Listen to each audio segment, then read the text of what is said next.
Chapter থেকে এবার যেটা বাক্যতত্ত্ব হচ্ছে ভাষা চ্যাপ্টারের একটা অংশ।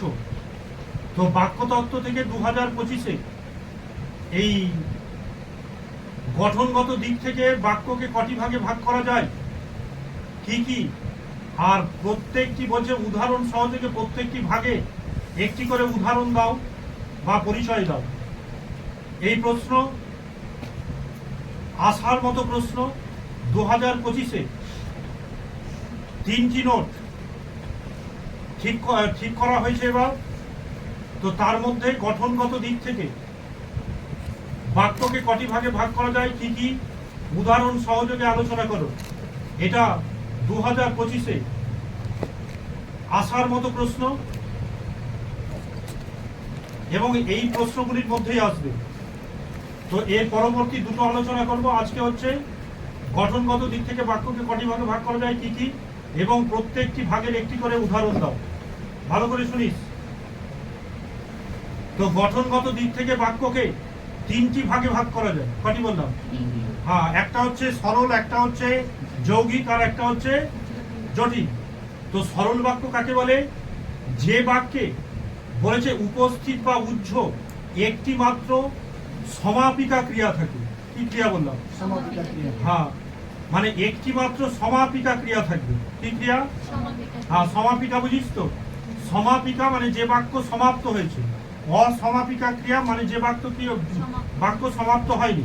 তো একটা শুধু কাকে বলে লিখবি, যে সরল বাক্য কাকে বলে? যে বাক্যে উপস্থিত বলছে একটি মাত্র সমাপিকা ক্রিয়া থাকে তাকে সরল বাক্য বলে। যেমন বিরাট ব্যাট করছে, কি বললাম? হ্যাঁ, আমার নাম সচিন, এগুলো সবই সমাপিকা ক্রিয়া। তো একটা করে উদাহরণ দিয়ে দিলেই হলো। তো কি বললাম? যে বাক্যে শুধু একটি মাত্র কি থাকে? সমাপিকা ক্রিয়া থাকে তাকে সরল বাক্য বলে। বিরাট ব্যাট করছে, তারপরে বলছে যে আমার নাম সচিন, যে কোনো উদাহরণ কি যাবে? দেয়া যাবে, শুধু দেখে নিতে হবে সমাপিকা ক্রিয়াতে আসে কি নেই। বোঝা যাচ্ছে? বইয়েরটাই লাগবে এমন কোনো মানে নেই। যৌগিক বাক্য কাকে বলে? এইদিকে দেখ, দুটো সরল বাক্য থাকে। কি বাক্য? আমরা একটা শব্দ দিয়ে দুটো বাক্যকে যুক্ত করে দিই, যেটা ইংরেজিতে করেছি। হ্যাঁ, ইংরেজিতে করিস তোরা, জয়নি করিস তো? তো ঠিক ওই রকমই যৌগিক বাক্য হচ্ছে যে একাধিক সরল বাক্য যখন স্বাধীন অর্থ প্রাধান্য অক্ষুণ্ণ রেখে, মানে দুটো সরল বাক্য আছে, একাধিক মানে কি একের অধিক। তো যখন দুটো সরল বাক্য আছে কিন্তু ওরা তাদের মানে অর্থ প্রাধান্য অক্ষুণ্ণ রেখে, কি বললাম? অর্থ প্রাধান্য অক্ষুণ্ণ রেখে দুটো সরল বাক্য, কিন্তু তারা সম্পূর্ণভাবে তাদের অর্থ কি করতে পারছে না? প্রকাশ করতে পারছে না। তো তখন একাধিক সংযোজক অব্যয় দ্বারা মাঝখানে আমরা একটা একাধিক সংযোজক অব্যয়কে যুক্ত করি। বোঝা যাচ্ছে?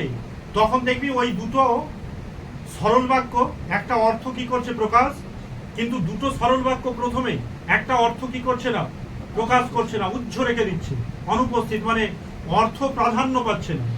তো তখন আমরা মাঝখানে একটি সংযোজক অব্যয়কে যুক্ত করে দিই। কি করি? তখন দুটো সরল বাক্য মিশে যায় আর একটা অর্থ কি করে? প্রকাশ করে। যেমন যদি উদাহরণ দিই, যে লোকটি দরিদ্র, ঠিক আছে, তো সৎ। তো দেখ দুটো বাক্য আছে, তো লোকটি দরিদ্র, সৎ। তো লোকটি দরিদ্র কিন্তু সৎ। বোঝা যাচ্ছে? লোকটি বৃদ্ধ, হাঁটতে পারে না। তো বল দুটো সরল বাক্য আছে কি নেই? তো দুটো, লোকটি বৃদ্ধ, হাঁটতে পারে না, দুটো সরল বাক্য আছে, কিন্তু দেখ তারা পুরোপুরি তাদের অর্থ কি করছে না? প্রকাশ। হ্যাঁ, তো লোকটি বৃদ্ধ তাই কি পারে না? হাঁটতে।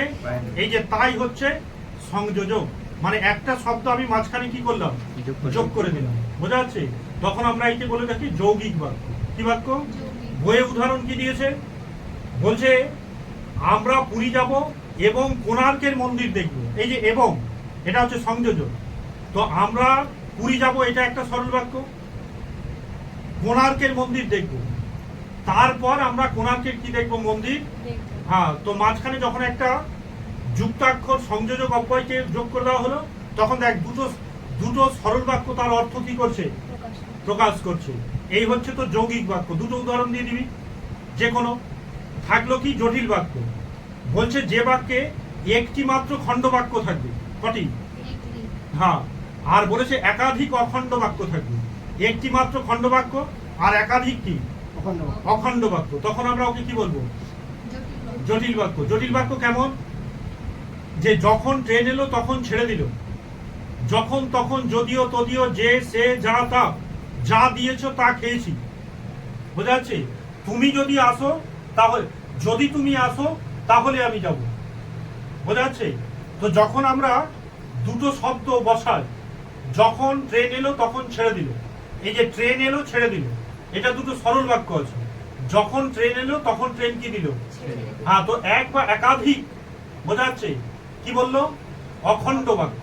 অখণ্ড, তো অখণ্ড বাক্য কি হচ্ছে? যুক্ত। হ্যাঁ, তখন সরল হয়ে, এই জটিল হয়ে যাচ্ছে। তো যে বাক্যে একটি মাত্র খণ্ড বাক্য আর একাধিক কি অখণ্ড বাক্য কি থাকে? যুক্ত। হ্যাঁ, তখন আমরা তাকে কি বলি? হ্যাঁ, যখন ট্রেন এলো তখন ট্রেন ছেড়ে দিল। যা অঙ্ক দিয়েছে তা আমি কি নিয়েছি? করে নিয়েছি। নিজের মতো করে উদাহরণ দিলেই হয়ে যাবে।